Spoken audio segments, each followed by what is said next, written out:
पाकिस्तान के कुत्तों ने जब 2 सैनिकों के शीश काट लिए तो इस देश की सरकार में इतनी हिम्मत नहीं थी कि ये कहती कि अगर हेमराज का शीश 24 घंटे में पाकिस्तान से भारत नहीं आया तो 24 घंटे बाद पाकिस्तान को तहस नहस कर दिया जाएगा।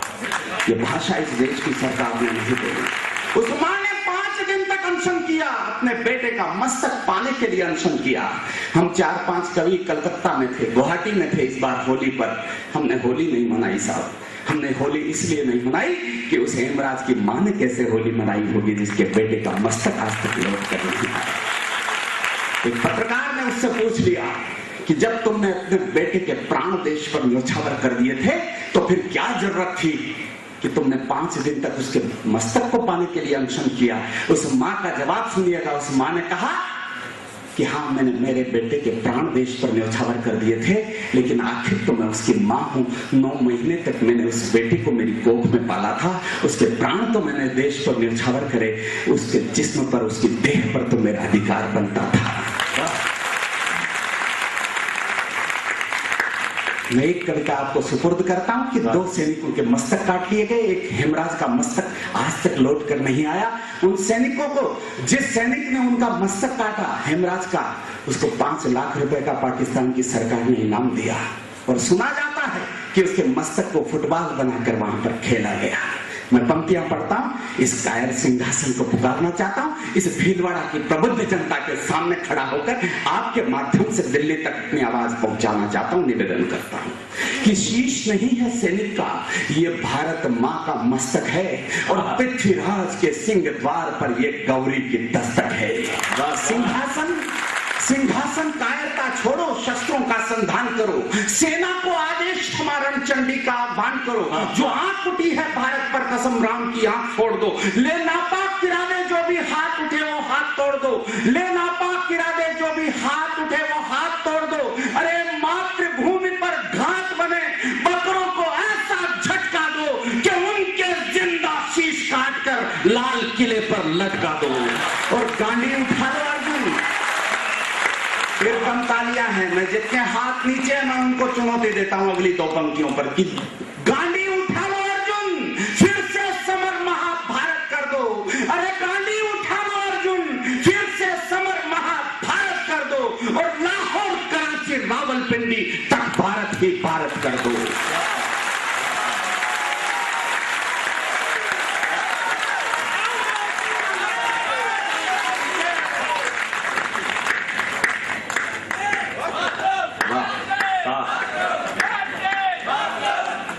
हम भारत के स्वाभिमान पर अपना लहू बहाते हैं। जब तक प्राण रहे तन में हम गीत वतन के गाते हैं। पर सत्ता के गलियारों में सब कुर्सी के कायल हैं, कोई दर्द नहीं उनको जब भारत माता घायल है। एक सुनहरा राजस्थान करके अखबार निकलता है। अप्रवासी भारतीयों की तरफ से, अप्रवासी भारतीयों के एक सम्मेलन में सुनहरा राजस्थान की तरफ से जयपुर में एक आयोजन, कवि सम्मेलन का कराया गया। वहां पे मेरे अमेरिका के एक पुराने मित्र आए, कहने लगे कि हमारे देश में, वहां अमेरिका में बड़ी प्रगति हो गई है, छोटे छोटे बच्चे हथियार चला लेते हैं। चीन के मेरे एक मित्र आए, कहने लगे कि ये कोई खास बात नहीं, हमारे यहाँ बंदर कार चला लेते हैं। मैंने कहा भैया, इस दुनिया में एक देश ऐसा भी है जहाँ गधे सरकार चला लेते हैं।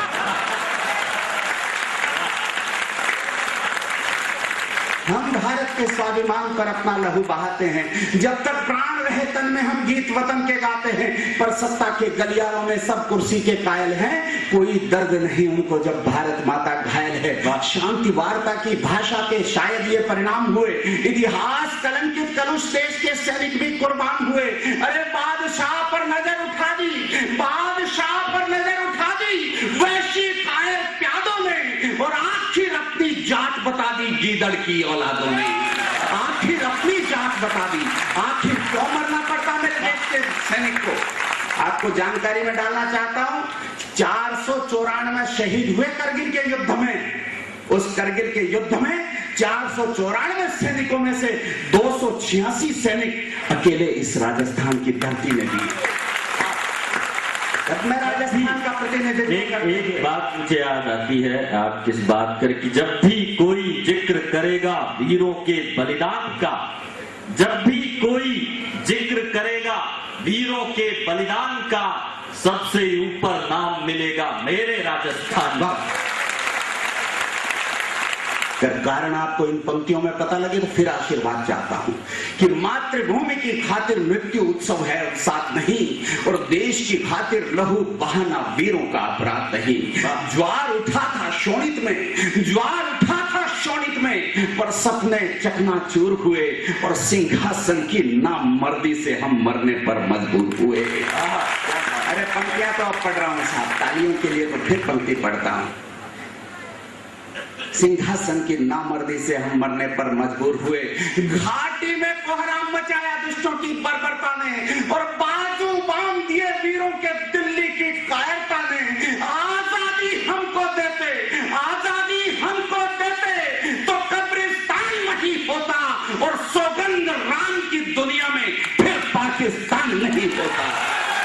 सौगंध राम की दुनिया में, सौगंध राम की दुनिया में फिर पाकिस्तान नहीं होगा।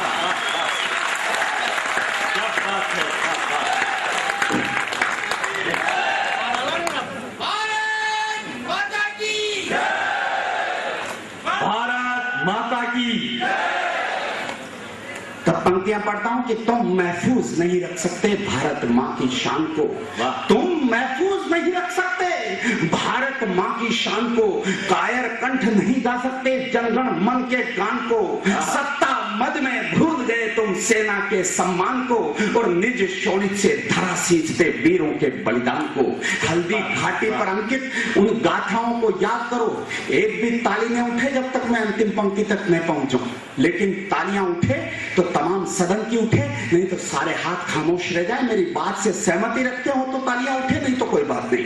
निवेदन करता हूं कि हल्दी घाटी पर अंकित उन गाथाओं को याद करो, तरुणाई में देशभक्ति का ज्वार उठे वो बात करो। अरे जिंदा कर दो भारत मां के मरते स्वाभिमान को, और बिना चुनौती दिए मसल दो सरहद के शैतान को, या तो मस्तक लौटा दो तुम सेना के जवान को, या मोदी के हाथ थमा दो